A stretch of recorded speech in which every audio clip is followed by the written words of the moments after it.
Alrighty, welcome everyone. It is 1 o'clock, so we'll get started.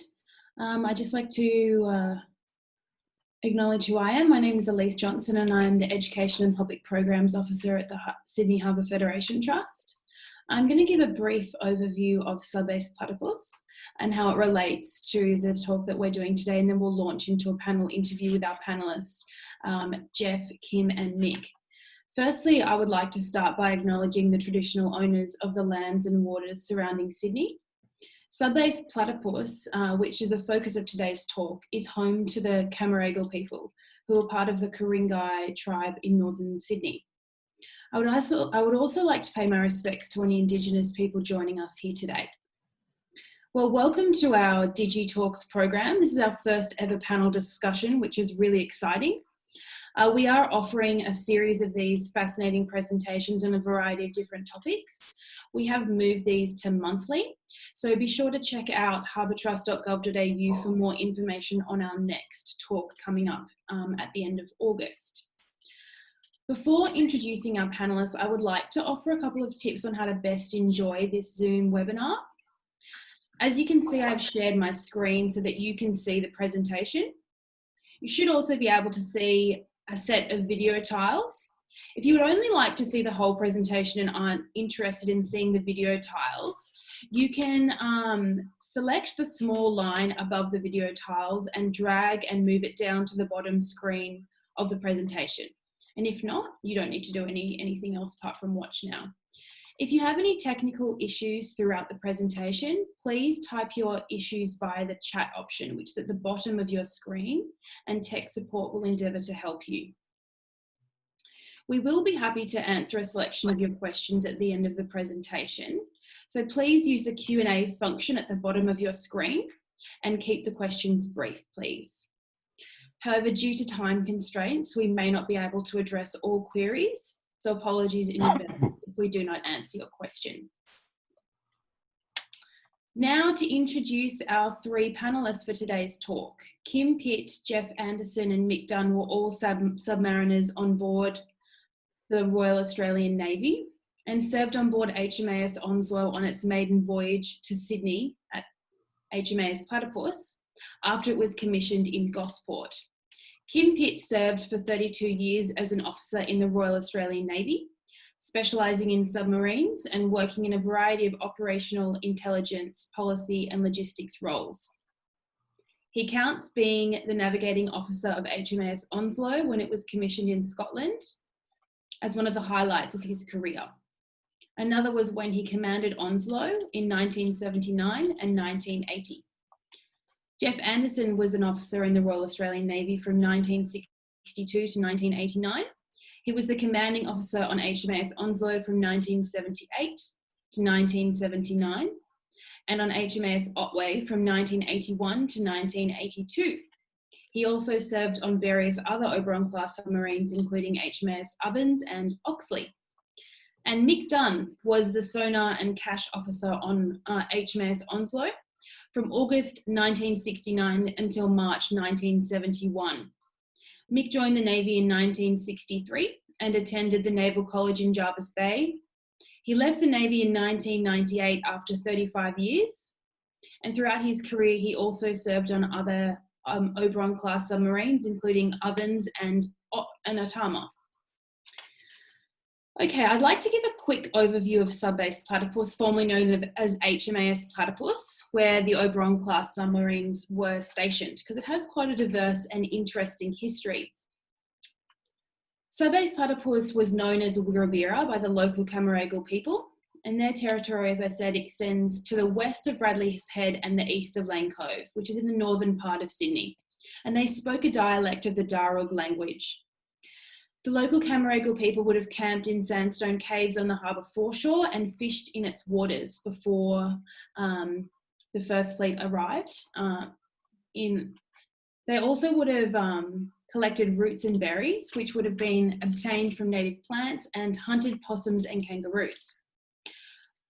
Post the first fleet arriving during the 1700s and 1800s, the site was zoned for whaling but was never used. And from 1876 to 1912, this site operated as a gasworks. Over the time, as the capacity of the gasworks increased due to the growing population of Sydney, the site doubled in size. However, in 1932, the gasworks was closed with the start of the Great Depression, and the site was used to store gas until 1983, when part of it was turned into housing. As a result of Pearl Harbor, the Australian government decided that it was important for them to build up their naval capacity. And so in 1942, the site was chosen as the site of a torpedo factory, as it was on the harbour foreshore and close to the torpedo depot on Garden Island. These workshops manufactured large torpedoes for the Australian, US and British navies working in the Pacific during World War II. And in 1967, it stopped production of torpedoes and became the RAN Torpedo Maintenance Establishment. And with that, in 1967, with World War II over, the site was commissioned as the base for the RAN's Oberon-class submarines and other visiting submarines. It was named HMAS Platypus and provided the operational headquarters and communications base for the Australian Submarine Squadron. In 1999, HMAS Platypus and the torpedo workshops closed down when the Australian government decided to relocate its submarine base to HMAS Stirling in Western Australia. HMAS Platypus was decommissioned on the 14th of May 1999, and in 2005, the Commonwealth Government announced the handover of the former HMAS Platypus site to the Harbour Trust for the purpose of rehabilitating it as a public space. The Harbour Trust has consulted extensively with the community and also developed the Platypus Renewal Project. And in 2017, the site was rechristened as Subbase Platypus. And in May 2018, it was opened to the public for the first time in 150 years. Alrighty, let's move on to the juicy detail for today. Okay, Geoff, I have a question for you first. Why were the Oberon-class submarines commissioned in the UK? When the government bought the submarines, they actually bought them from the Royal Navy, as I understand. So when they were actually commissioned into the Royal Navy, who had the experience and the knowledge to test not only the crew and the equipment, but to work the submarine up as a whole. So we were under their control for the trials and commissioning and then subsequent workup to be an operational submarine, and didn't transfer to Australian control until we departed England. Okay. And before the Oberon-class submarines were commissioned, what submarines were used in the Australian Navy previously? Our first submarines were submarines AE1 and AE2, who were commissioned in February 2014. So when war broke out, they were in refit at Cockatoo Island Dockyard. They were quickly brought back into service, and AE1 was lost off Rabaul, circumstances unknown, and wasn't found until late 2017. So it looks like it had an incident where it dived too deep and collapsed. And AE2 actually took part in the Gallipoli campaign and went through the Dardanelles Straits in 23rd, 24th of April 2015. And she was lost there as well. Then J-class submarines were commissioned in 1919, and they were second-hand submarines, 1,800 tonnes, submerged, crew of 35.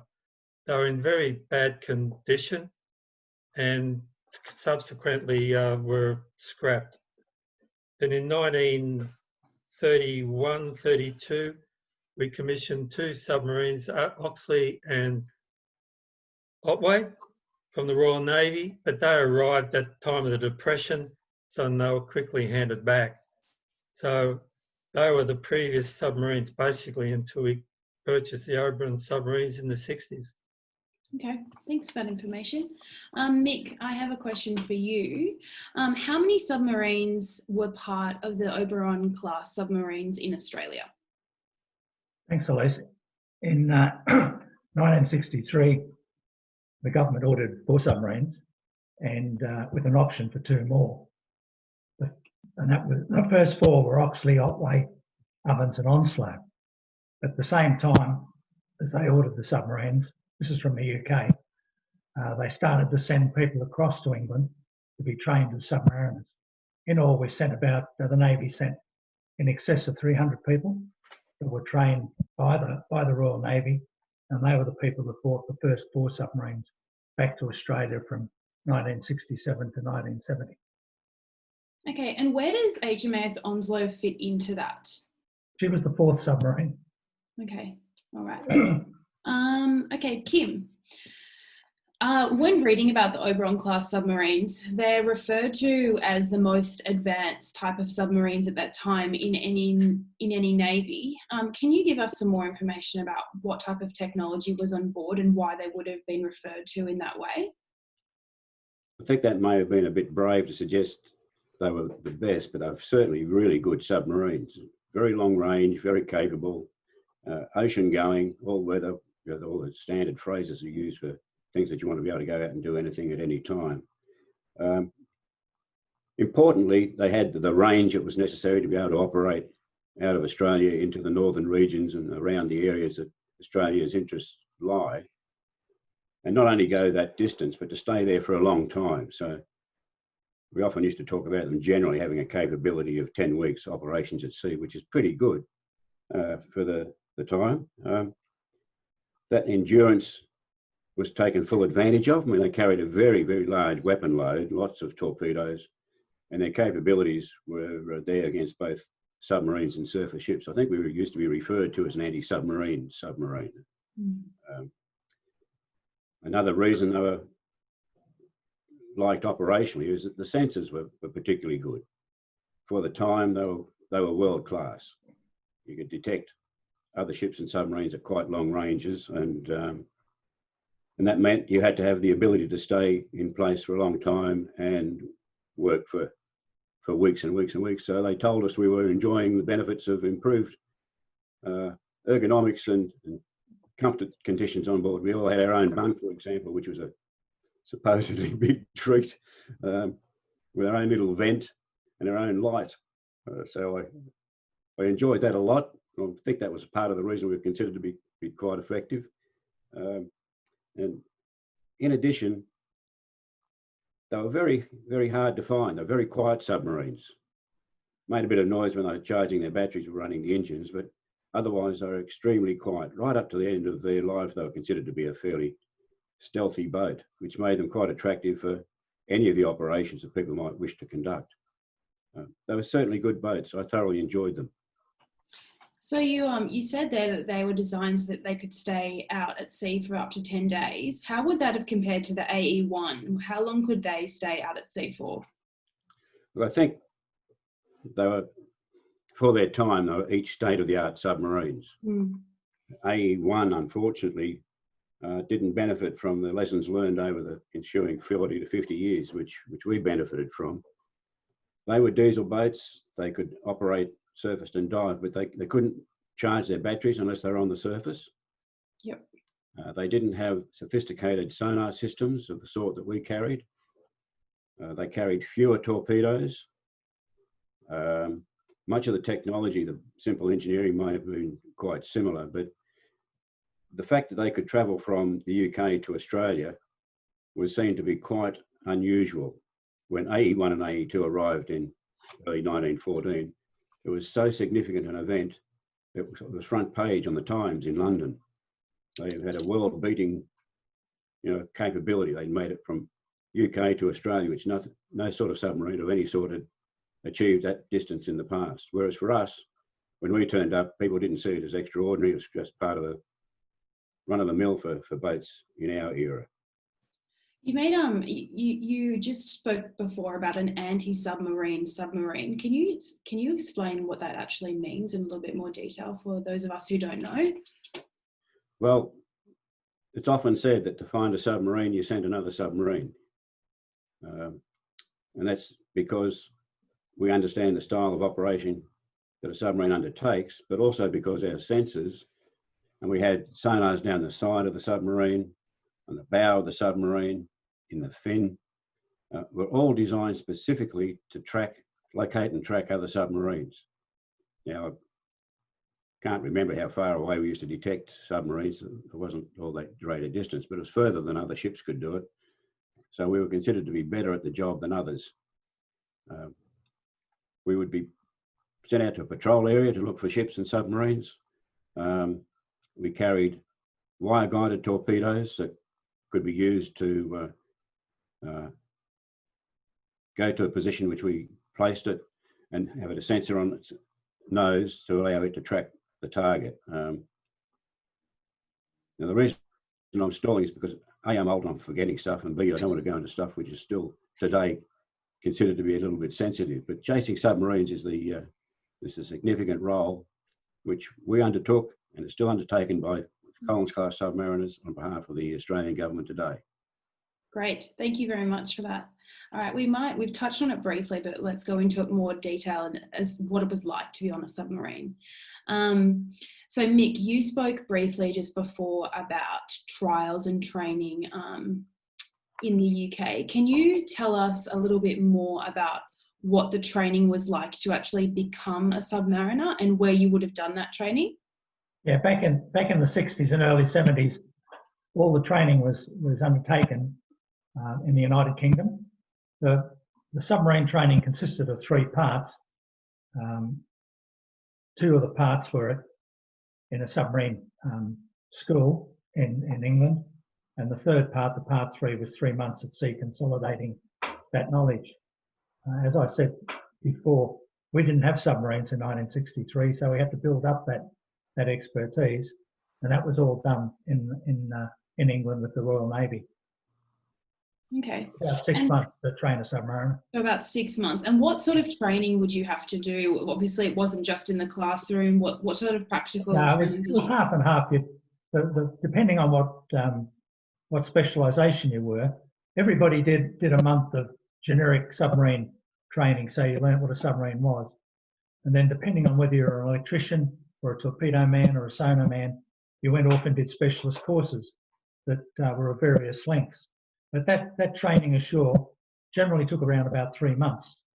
And then you'd be deployed to a submarine, generally in addition to the normal crew, to undertake your Part 3 training, which was 3 months at sea, learning how it all worked for real. And after that period, you were considered to be a submariner.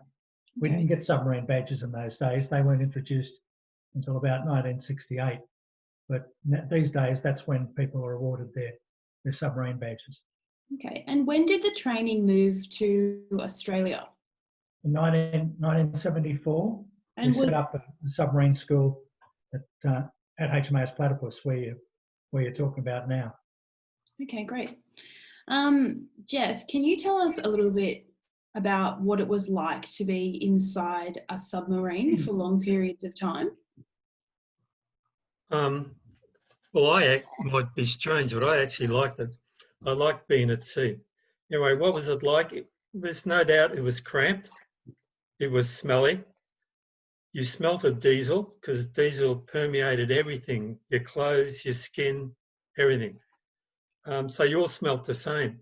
In fact, the person who smelt was a person who had a shower and put Under Armours on, or something like that. And he walked through the control room. As Kim said, we all had our own bunk. We all had our own sleeping bag, which was good. The food, 1 galley, 2 chefs, they cooked for everyone. Everyone ate the same food. So if you didn't like it, you let the coxswain and the chefs know, and everyone did that. It differed from being on the surface to being dived. On the surface was depending on the weather, where you rolled and was a bit bumpy. But as soon as you got under the water, it was dead calm, basically, because you have hydroplanes out and they act as stabilisers. So that was great underwater. Okay. And how many people were usually on board one of the submarines? Crew was about 65. And you could go up to about 70 additional people, 70, 71, 72. Those additional people were trainees.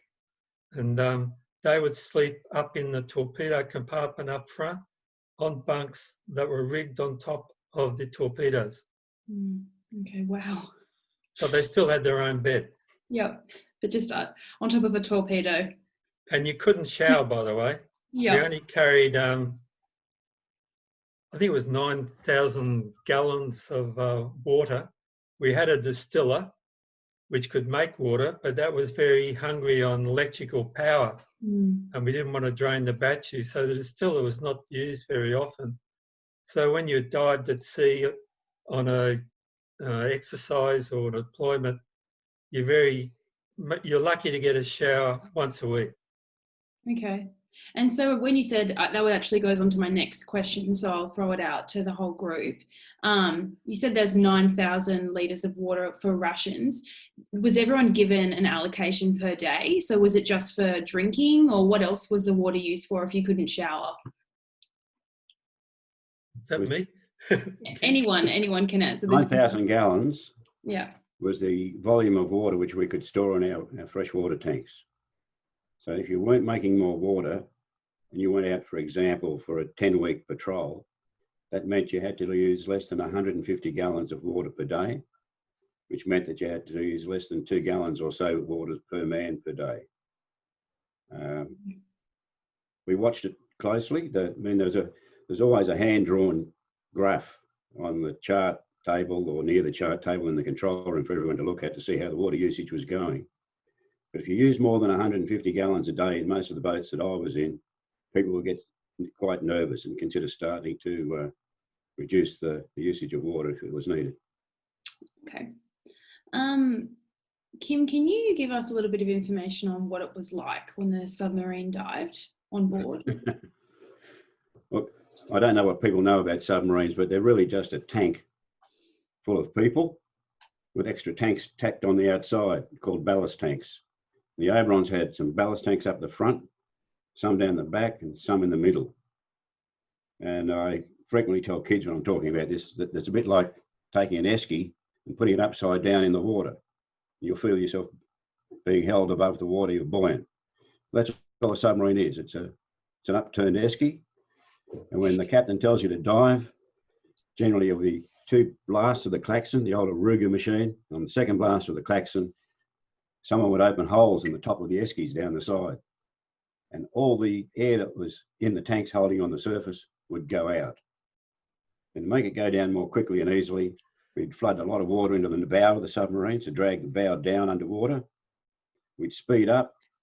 We'd put those hydroplanes that Geoff was talking about into the dive position so they point down, and we'd force ourselves underwater. Then you go down underwater so all the air in the tanks is vented out, come back up to periscope depth, so it vents out both the front and the back of the tanks. Put your periscope up, go on the watch, and enjoy life. Because it was calm. I mean, there's nothing more pleasant than looking at your mates and the surface ships bouncing around on a rough day while you're relatively settled and enjoying a comfortable ride around the periscope on a little electrical driven motor. What's the maximum depth that you could dive to in a submarine? Because I'm just thinking about what it's like when you are scuba diving, and obviously you need to be careful of what is the term? I'm trying to think of it. It's basically when your blood becomes too oxygenated. Is that the same in a submarine? You're talking about the bends. Yeah. No, it's nitrogen, not oxygen. Sorry, nitrogen. Yeah, my mistake. But yeah, what was the maximum depth you could dive to in a submarine? You don't get affected by the bends in a submarine because the pressure stays the same the whole time. Okay. And so what is the maximum depth though that you could dive to in a sub? It's classified. Okay. All right. Moving on to the next question then. It's deeper than 400 feet. Okay. Geoff, can you explain to us what a snort system is? Yeah. The submarine has 2 batteries, and just about everything on the submarine runs off a battery, even the propellers. And that's why we were silent generally, because even when you ran the diesels were on resilient mountings. So all the noise most of the noise stayed inside the submarine. So as you went along, you drained the battery depending on your speed and what you were doing. So when you're on operations, you had to recharge, and you came up just below the surface of the water, and you put up what we call a snort induction mast, which is a bit like when you're snorkeling as a kid with the old mask and the ping pong ball. And as you went deep, it stopped the water coming down the tube. Well, that's the same as we had in the induction mask. We sucked air down that, and then we had an exhaust mask which blew it out, the exhaust, blew all the exhaust out just below the water. And we used the 2 diesels to recharge the battery. Right, very interesting. Kim, can you give us a little bit of information about what an escape route would have been like from the Oberon-class submarines? If you needed to escape, what would you do? Well, there were 2 escape compartments in the submarine, and assuming the boat was sitting on the bottom with the escape compartments still intact, it was basically a tower in each of the compartments, a submarine escape tower, which would be operated by the survivors. We'd put on safety escape immersion equipment, big rubber suits, and go into the tower, flood the tower, open the upper lid, and float to the surface, where we would await rescue. And it was designed so that everyone could escape as individuals from depths down to the supposedly maximum diving depth of the submarine. Okay. And in addition, there's a capacity to escape more quickly if you're in shallow water, 120 feet or so, where you just get in like a queue, duck under the hatch and go to the surface without wearing any special equipment. But it all revolved around you being in water depths at which were capable to be escaped from, the system working properly, and the people doing the right thing as they undertook the process, because it was easy to gum up the works and block the tower. As a result, we all undertook submarine escape training during our initial submarine courses in Dolphin in Gosport, through a tank which was basically a big swimming pool, 110 feet deep, and we spent a week doing that.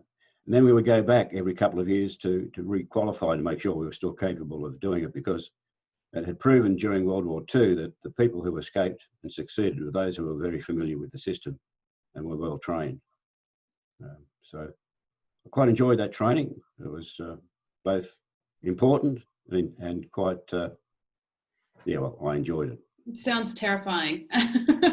We were young and it was exhilarating. So when you were underwater, how would you be able to communicate with ships on the top of the sea, or even back to base? Could you communicate back to base? We had all sorts of comms kit. I was always fascinated by the VLF system, the very low frequency transmissions, which were used to send messages from shore to submarines. We could read those while we were at periscope depth with nothing sticking out of the water. We had loops, an aerial in the fin. And when we were built, we also had a special device sitting in the back of the casing, which you would be able to stream from deep to go up to just below the surface in order to receive the signals. And to send messages from the submarine back to shore, we would have to raise an aerial, a wireless mast, so that the messages could be transmitted above surface. And we had an interesting little device, a thing we nicknamed Gertrude, a little sonar set, which allowed us to communicate through water to ships which had a similar set on board, so to destroyers and frigates and fellow submarines if they were fitted with the same equipment. That was always on, in case there was someone out there wanting to contact you, of course, but it also allowed you to hear what was happening around you in the sea. And I loved listening to the fish and the noises from the surface and around us. It was a very popular little device amongst the whole crew, I think. Yeah, sounds lovely. Alrighty, we might move on now that we've contextualised what life was like on board the submarine to the actual commissioning of HMAS Onslow. So Mick, can you give us a little bit more information about the trials and drills that were involved before the submarine could be brought back to Australia? Yeah, sure, Elyse. When I joined in August 1969, Onslow had had been built and was completed and was in the water alongside the dockyard in Greenock, Scott's Dockyard. And we were just commencing what they called harbour acceptance trials. That is, all the equipment that was in the submarine that had been fitted to the submarine was checked and proved to work and proved to be fitted correctly by a team of experts, mainly from the Royal Navy, who helped us accept all that equipment. That took about a month, and then we moved on to sea acceptance trials, where we took the submarine to sea. And this is about the time Kim joined as the navigator. And the first day we moved the submarine was out into the Clyde under its own power. Kim, the navigator, I was on the casing, and Tim Bauer was the acting captain. The captain was away having cocktails somewhere. So we went out into the Clyde and did anchor trials, and it actually worked. We got the anchor, let the anchor go, got it back up, went back alongside, and thought how great we were. So that was the start of a process that lasted 3 months to accept all the concerns of the submarine performing as it was designed to do. Now, we only had about half a crew at this time, so it was only a half crew that would take the submarine out. We'd have 30 or 40 workers from the dockyard there to set all this equipment to work and to make sure it worked and to fix it on the spot if it didn't. And we also have a team of about a dozen Royal Naval people, mainly civilians, who were accepting the submarine on behalf of the Royal Navy. Those trials went on for about 3 months. Each night we'd pull up, we'd stop at one of the ports in the locks in Scotland, places like Arica or Talbot or Campbelltown. We didn't stay at sea overnight because we didn't have the people on board to be able to do that. The good thing was that all these trials went almost without a hitch, and the submarine was extremely well built. It didn't have any flaws, and we were proud to take it back alongside the dockyard in early December, ready for the commissioning. And you said it did really well. How did the trials on Onslow rank in comparison to other Oberon-class? After the acceptance trials and it was commissioned, we then went across to the submarine base at Faz Lane, Royal Naval Submarine Base, and started a workup, first of all concentrating on us being able to safely operate the submarine. And then once that we'd passed that, then to ensure that we could use the weapon systems on the submarine and complete the tasks that we had. Now that workup, safety and operations, took from early January, 5th of January, I think, through until early March. At the end of it, we passed. We got good marks for both safety and for operations. All the Australian submarines prior to us had done well, but we'd actually achieved a goal of being as good as, if not better than the others. We got a good assessment, which was quite rare, and everybody was pretty pleased with themselves. Alrighty, so that brings us on to bringing it back to Australia.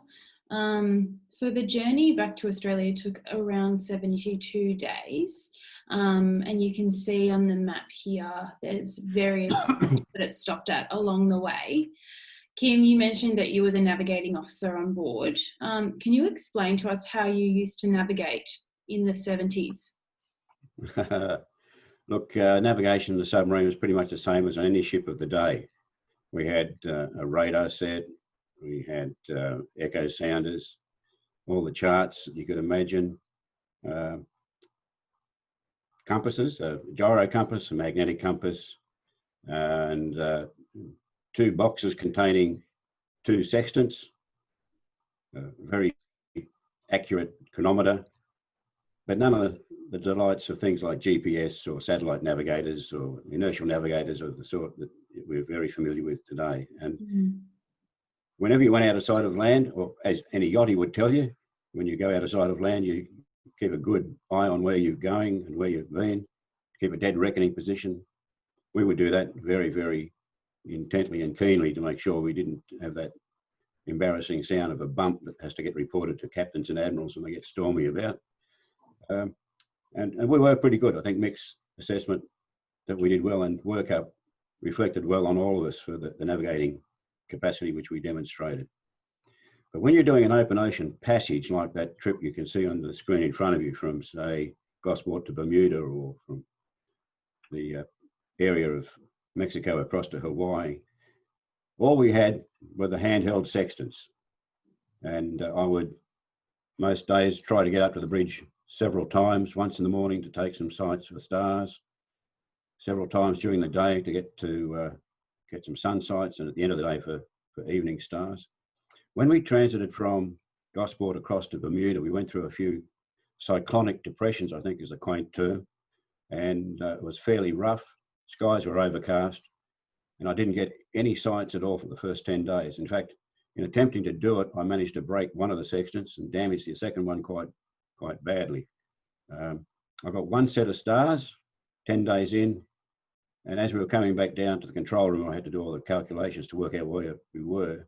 The poor old navigator's yeoman got thrown on the side of the ladder coming down, and he broke the deck watch, so we lost the timing for the stars, and the accuracy was quite poor.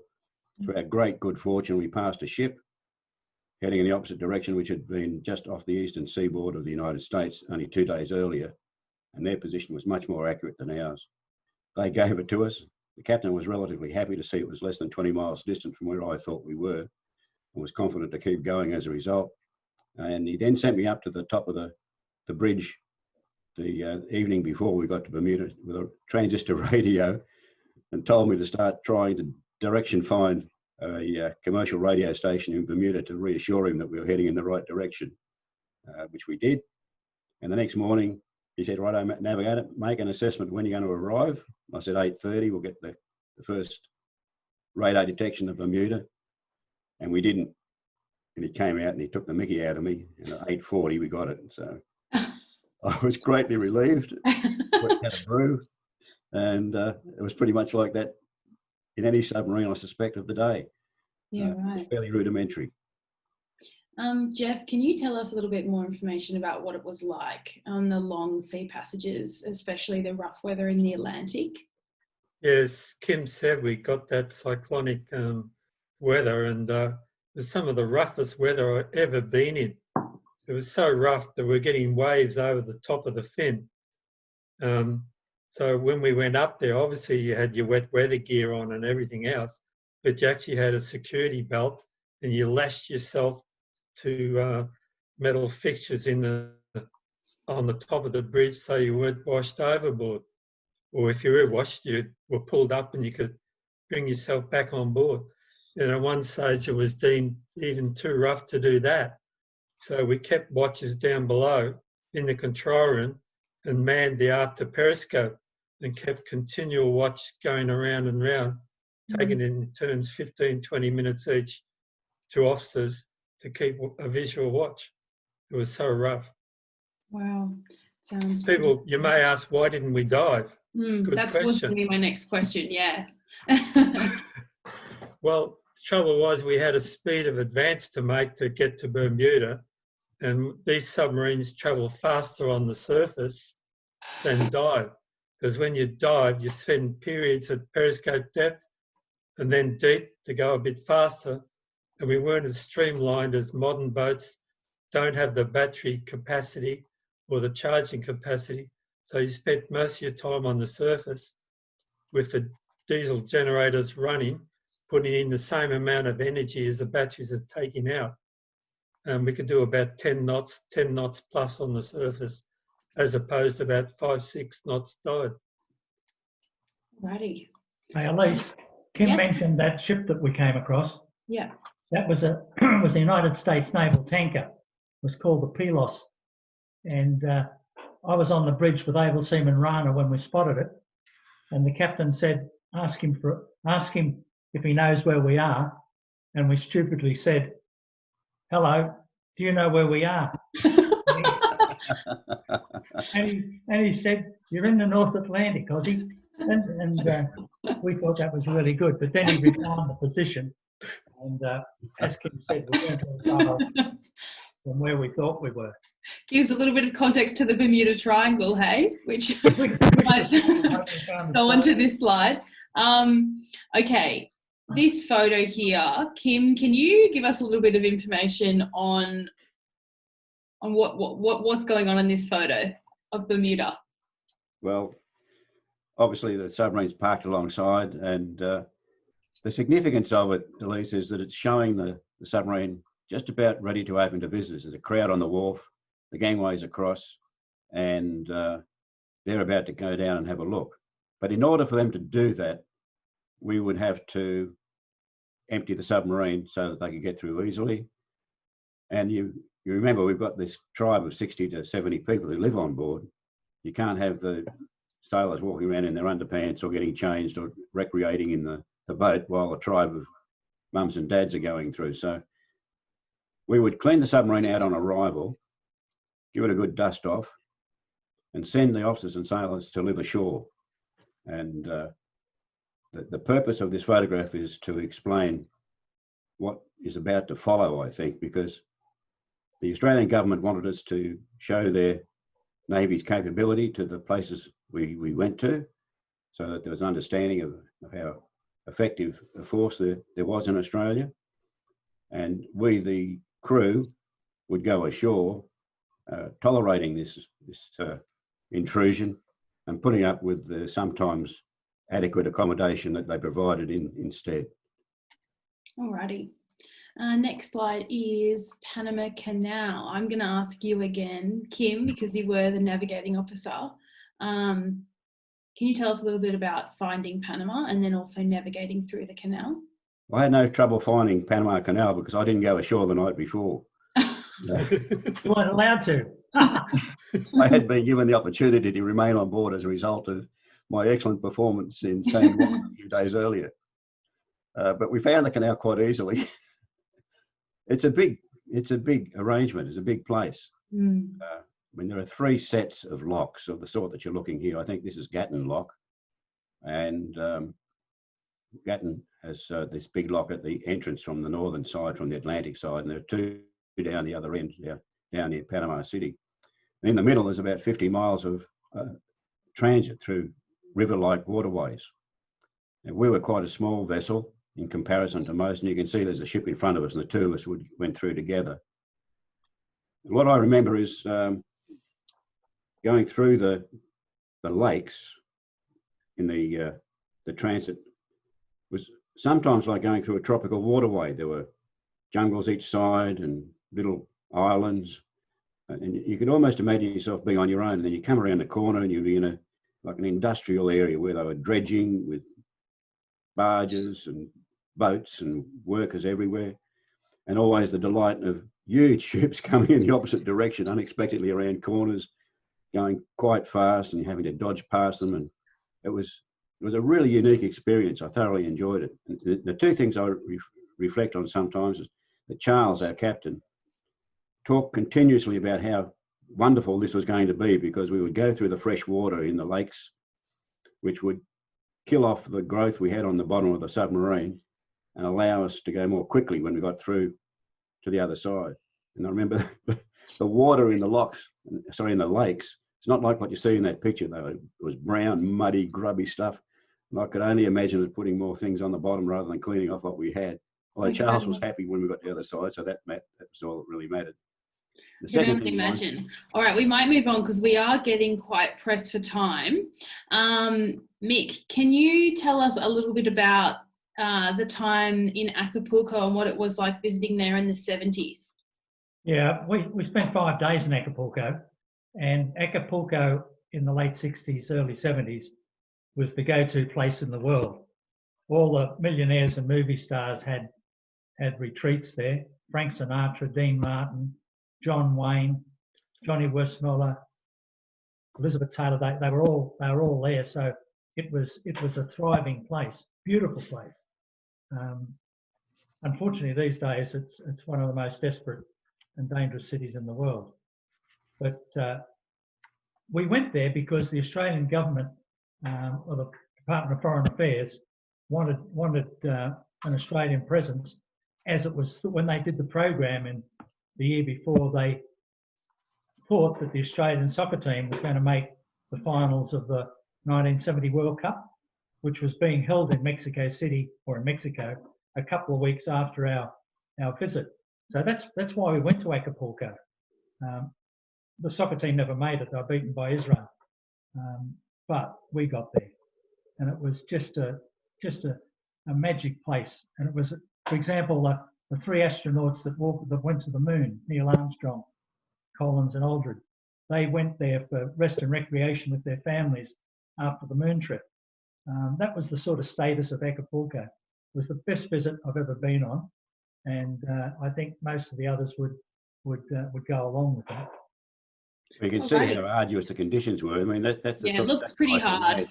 All right, let's move on because we've still got quite a lot of information to get through. All right, so there was quite a long crossing through the Pacific. Kim, can you tell us a little bit about low altitude celestial navigation and how long you had to do that for across the Pacific? I could talk about this for hours. Keep it succinct though. Echo thing. Look, travelling across to Hawaii was completely different to coming across the Atlantic. The weather was fantastic. But in addition, we were travelling relatively close to the equator. We were several degrees to the north of the equator all the way. And at that time of year, the sun also transited across very close to our line of advance. To give you a sense of how that might appear, if you looked behind the submarine, the sun would rise almost in your wake, and then it would follow you all the way through until lunchtime, around about the time of what we used to call meridian passage, the middle of the day. And it was vertically above you. And then it would go overhead and head off straight in front, showing you where to go. And it would set right on ship's head. Really, really novel set of circumstances. And for a navigator, it meant basically I didn't have to go up there 3 or 4 times in the morning with my sextant and 3 or 4 times in the afternoon with my sextant. I just go up at lunchtime. In 10 to 15 minutes, I get 4 sun sights, which would allow me to calculate where we were with a fix. It was a real treat. And it meant I had an order of magnitude less activity to participate in each day. And I did that 12 days in a row. It was just like in the movies. I loved it. I'll tell you what, Kim, I wouldn't be sad about being stuck in the wilderness with you somewhere because I'm sure you'd be able to get us out alive. May have been able to do it then, not anymore. Geoff, can you explain to us what it was like in the long passages? How did you guys spend your time on board the ship?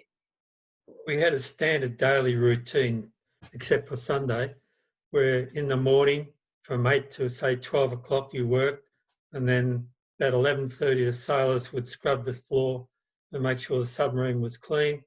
One of the officers would do a quick set of rounds, and then in the afternoon people could, was to yourself, and you either went to your bunk, read a book, slept, or you stayed in your area and wrote letters, watched a movie. We didn't have videos or things like that. We had a movie projector, which we could use and swap between messes, because we only had one, I think.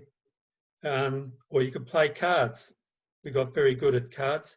But you can see how calm it is there. So if it was calm like that, it would allow people up on the upper deck to take in the sun. If we're ahead of schedule, we could stop and we could go swimming over the side. We could even take a barbecue up there, a little gas barbecue, and have a barbecue at lunchtime on the casing. And at some stage, you can see the hydroplanes are turned in. We'd rig a canvas swimming pool between them, fill it with water, and as you're going along, you can go for a swim. Sounds like very hard work, Geoff. Luxury. Yeah. Making me want to go not as good as a cruise ship, though. Alrighty, so arriving into Australia, you stopped in Brisbane for a quick stop. Mick, can you explain to us what we see in those photos and why you stopped in Brisbane? Yeah, that's us. That's the submarine alongside at Hamilton.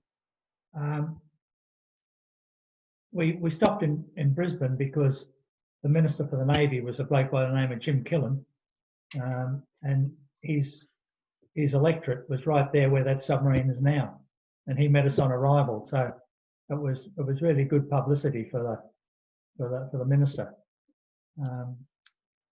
It's as simple as that.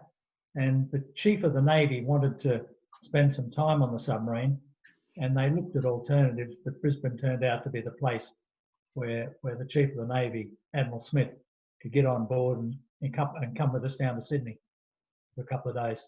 Okay, and that brings us to the arrival in Sydney. Geoff, can you tell us a little bit about the arrival in Sydney? How you entered?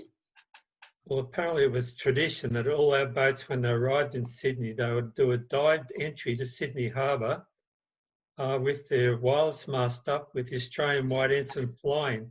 So people on the shoreline, all they'd see is a mast and a large flag moving through the water. And as I understand, I wasn't in the control room, but the captain was worried because there was a ship coming up his stern, so he had to abort that early, and we surfaced early entering the harbour. Okay. And Kim, what was it like arriving into HMAS Platypus? Was there anyone there to welcome you?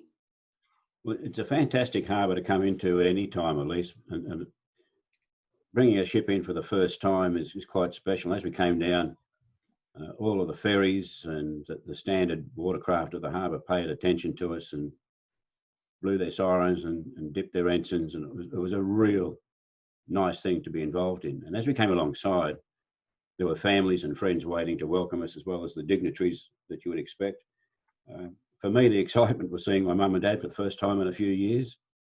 And I never understood why, but a mate who I went to school with was there as well. And it was nice to see him, but it wasn't as exciting as seeing my mum and dad.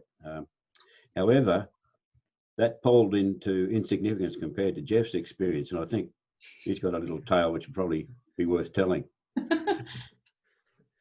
I was on the upper deck, part of the piping party, to give the salute to the Admiral as he left the submarine. And as we approached the wharf, I could see all the people up the far end, but at the nearest end, this little figure was waving their arms. And as we got closer, we saw that it was a young girl. And then we heard her saying, "Geoff, Geoff, Geoff." And I'm thinking, who the heck is this? What's going on? And then one of the sailors said to me something like, "Looks like you'll have company tonight, sir." And I said, well, I might have had company, but I was duty, so I couldn't have done anything anyway. I couldn't have gone ashore. I said, "Yes, but who is she?" Anyway, I'm an identical twin. And my twin brother got married while I was overseas for 4 years. So she knew me, but I didn't know her. That's how I met my family. What a great story. All right, we might just quickly touch on Onslow after it arrived in Platypus before we finish up and take questions. Geoff and Kim, you were both commanding officers on Onslow throughout your careers. Can you tell me some of the more notable things that you did on board Onslow? In all honesty, taking Onslow to sea for the first time was one of the best days of my life. She's mine. It was great. My time on Onslow for 1 year before I handed over to Kim, I spent all my time in Australia. I didn't deploy overseas. I did a lot of exercises. I did a circumnavigation of Australia though, which was great. And it was mainly what we call Mickey Mouse type stuff, clockwork stuff, working with the fleet, training with the fleet and the Air Force, doing anti-submarine exercises for a day, 2 days, a week, a month, things like that. So I didn't deploy to New Zealand or up Far East or anywhere else, but it was still an experience. Just being fairly modest there, I think, Elyse.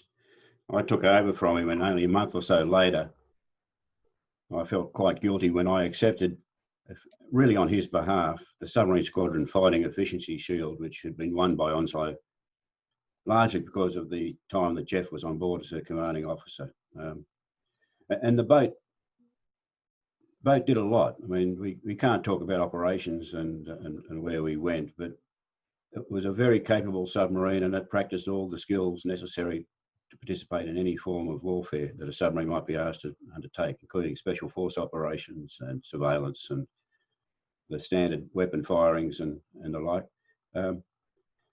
Shortly after we got back, we were sent across to New Zealand to participate in an exercise because another submarine had a problem. Then the next year, the Australian New Zealand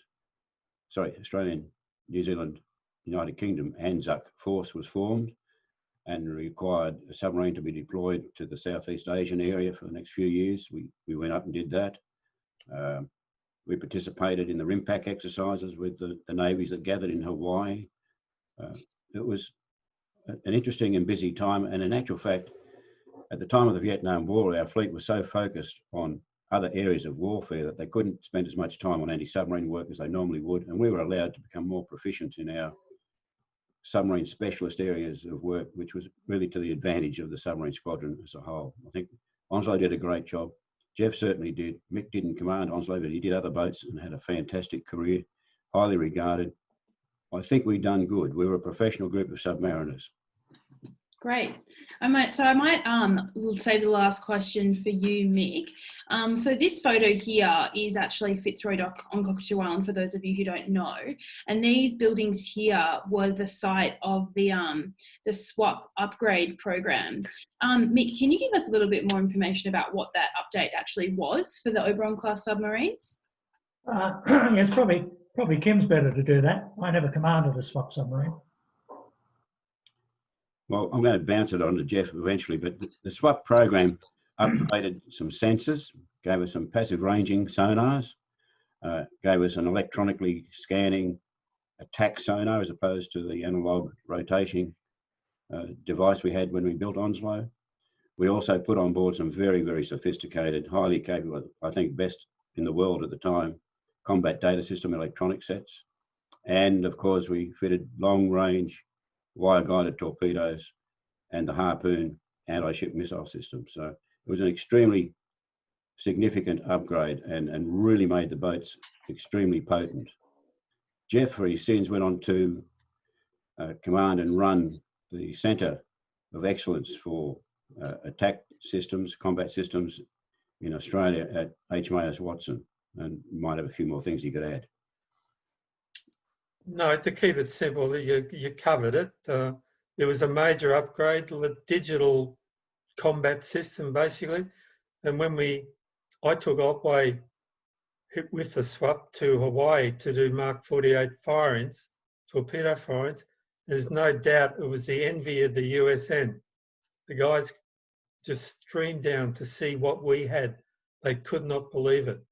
It was an American system, but we had perfected it in Australia with Australian people at HMAS Watson. Right. Alrighty, well, we might open it up to questions. I can't see that many yet, so I might just ask you another question, Mick, whilst we're waiting for more questions to come in. Why did you decide to be a submariner? The same reason as Geoff.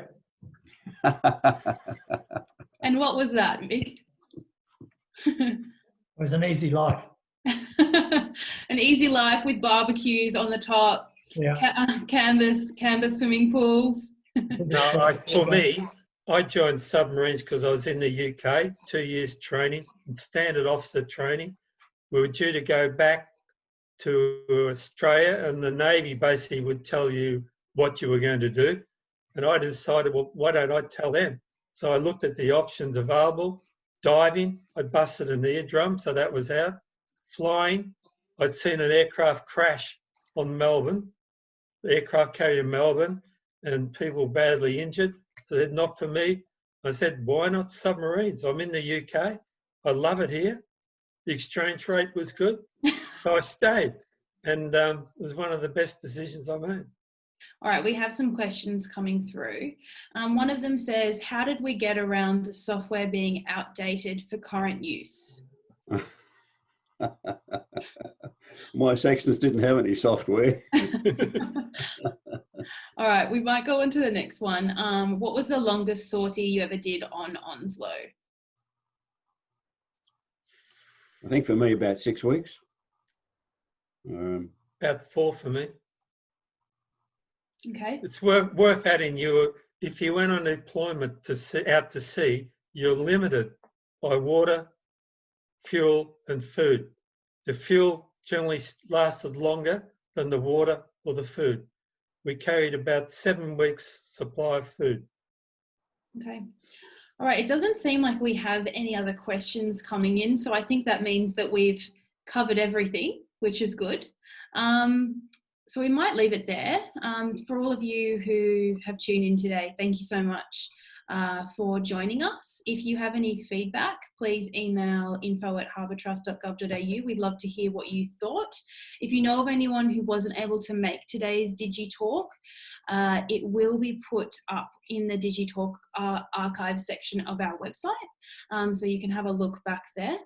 But apart from that, thank you everyone for joining us. Thank you so much to Geoff, Kim and Mick for your time today. And we will leave it there. Thank you very much, everyone. Thanks, Elyse. Thanks, Elyse. Thanks, Elyse.